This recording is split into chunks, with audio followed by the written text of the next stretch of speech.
দৈনিক ইনকেলাবের যে নিউজটা এটা দেখে বহুত ভালো ভালো মানুষেরও ঘুম হারাম হয়ে গেছে।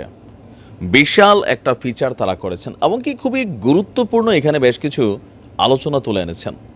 সার সংক্ষেপ যদি আমরা এটাকে সাজাই, ভারতীয় যারা হিন্দু আছেন, মার্কিন যুক্তরাষ্ট্রে বসবাস করেন, তাদের নাগরিকত্ব আছে।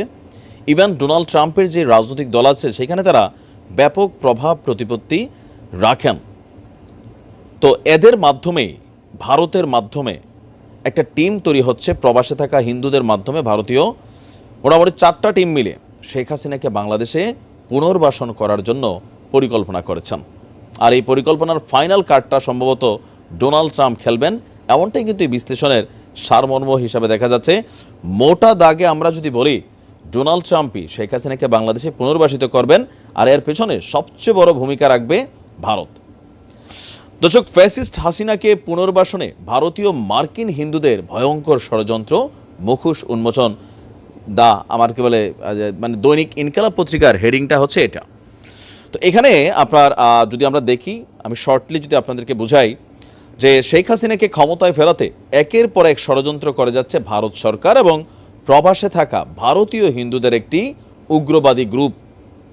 এর অংশ হিসেবে তারা ডক্টর ইউনূসের নেতৃত্বাধীন অন্তর্বর্তীকালীন সরকারের বিরুদ্ধে পরিকল্পিতভাবে প্রোপাগান্ডা চালাচ্ছে বহির্বিশ্বে। এটা কিন্তু বাস্তব। বিশ্বজুড়ে কিন্তু ট্রাম্পই তো লেখছে বাংলাদেশে এই মুহূর্তে যা হচ্ছে এটা কেমন, আইনের শাসন নাই। তো ওই সময় যখন লেখছে তখন মিনিমাম লেভেলে ছিল, বাট এখন যেটা হচ্ছে সেটা 10 গুণ বেশি অবস্থা। কিন্তু দেশের অবস্থা আসলেই খারাপ। ইভেন যেটা তারা ফোকাস করাতে চাচ্ছে ট্রাম্পের কাছে সামহাও, যে বাংলাদেশ একটা মানে মৌলবাদী বা উগ্রপন্থীদের রাষ্ট্র। তো গেল এক সপ্তাহের যদি দৃশ্যপট আপনি দেখেন, ডোনাল্ড ট্রাম্পের সামনে যদি টিভি দেখানো হয়, প্রতিদিনই হুজুরদের, আলেম সম্প্রদায়দের, সাধারণ মুসল্লি, তাও কোন দিন, জুমার দিন আমরা যখন প্রতিবাদ করছি নানান ইস্যুতে, তো দেখা যাচ্ছে কি সব দাড়ি টুপি। তো এই ট্রাম্পের মতন মানুষ যারা, এরা কিন্তু এগুলোকে ভয় পায়। আর এটাই সেখানে পরিকল্পিতভাবে বিশ্ব মিডিয়ার মাধ্যমে তারা তুলে ধরছে। আর এই কাজে আওয়ামী লীগ ব্যবহার করছে বিপুল পরিমাণ মোটা অঙ্কের টাকা। তো বলা হচ্ছে যে আপনার এই পরিমাণ বর্তমানে ছাত্র জনতার সরকারকে উৎখাতে বিপুল পরিমাণ অর্থ এবং পরিকল্পনা হাতে নিয়ে মাঠে নেমেছে আন্তর্জাতিক একটি হিন্দুত্ববাদী চক্র। বাংলাদেশের সনাতন ধর্মাবলম্বীদের মধ্য থেকে হাসিনার দোসর হিসাবে চিহ্নিত জনবিচ্ছিন্ন একটি গোষ্ঠী ভারত সরকার এবং দেশটির ক্ষমতাশীল আপনার বিজেপি যে দল আছেন এবং তাদের প্রবাসীরা মিলে এই সিন্ডিকেটটি গড়ে তুলেছে। পরিকল্পনা অনুযায়ী বাংলাদেশে কোনো হিন্দু নির্যাতনের ঘটনা না ঘটলেও এই 3টি চক্র একই সুরে কথা বলছে এবং তাদের দোসর মিডিয়া তার লাগামহীনভাবে প্রচার করছে। বিষয়টি বেশ ভাবিয়ে তুলেছে। তো এখানে আপনার বলা হচ্ছে যে প্রেসিডেন্ট ডোনাল্ড ট্রাম্পের কাছে চিঠি দিয়েছিল একটি ভারতীয় আমেরিকান সংস্থা, উগ্রপন্থী। এমনকি সেখানে বাংলাদেশকে বলছিল যে এই মুহূর্তে বাংলাদেশ উগ্রপন্থী ইসলামিক রাষ্ট্রে পরিণত হচ্ছে। আর এই চিঠিতে দাবি করেছিল ভারতীয় মার্কিন হিন্দুদের এই সংগঠনটি। ওই সংস্থার নাম foundation for India and Indian diaspora. এটি যুক্তরাষ্ট্র ভিত্তিক একটি সংস্থা। আর তারা গেল 27শে নভেম্বর ট্রাম্প এবং বাইডেনকে, দুজনকেই কিন্তু চিঠি দিয়েছিল। আমিও নিউজটা করেছি। তো আপনার এখানে যে মিডিয়াতে মানে দৈনিক ইনকিলাবের যে ফিচারটা, তো তারা বলছেন যে বিশ্লেষকরা বলছে আমেরিকার কাছে দেওয়া নালিশে আওয়ামী লীগ আমলে এবং তাদের নেতাকর্মীদের দ্বারা সংগঠিত হিন্দু নির্যাতনের ঘটনাগুলি পরিকল্পিতভাবে এড়িয়ে যাওয়া হয়েছে।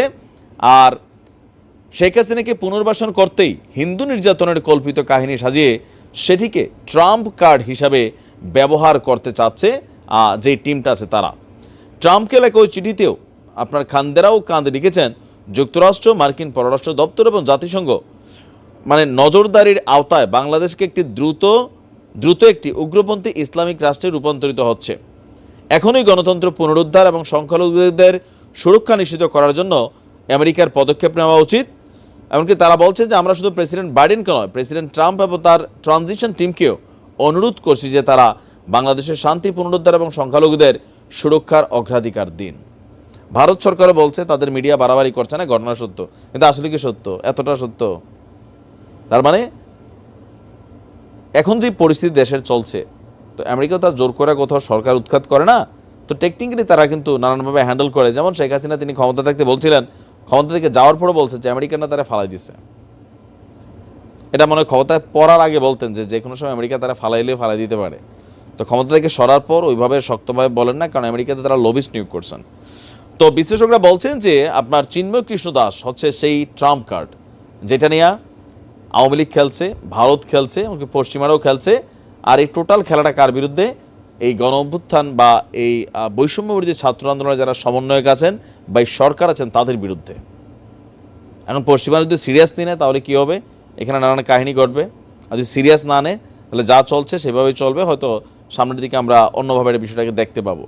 তবে সরকারের কড়া মনোভাব চিন্ময় দাসকে মুক্ত করবে না, তাকে জামিন দিবে না, কারণ তার বিরুদ্ধে যে মামলা হয়েছে সেটা ধর্মীয় ইস্যুতে না। ইভেন আমাদের দেশ থেকে কিন্তু এগুলো বলা হয় যে ইসকনকে নিয়ে কথা বলা মানে হিন্দুদের বিরুদ্ধে কথা বলা, বিষয় কিন্তু তা না।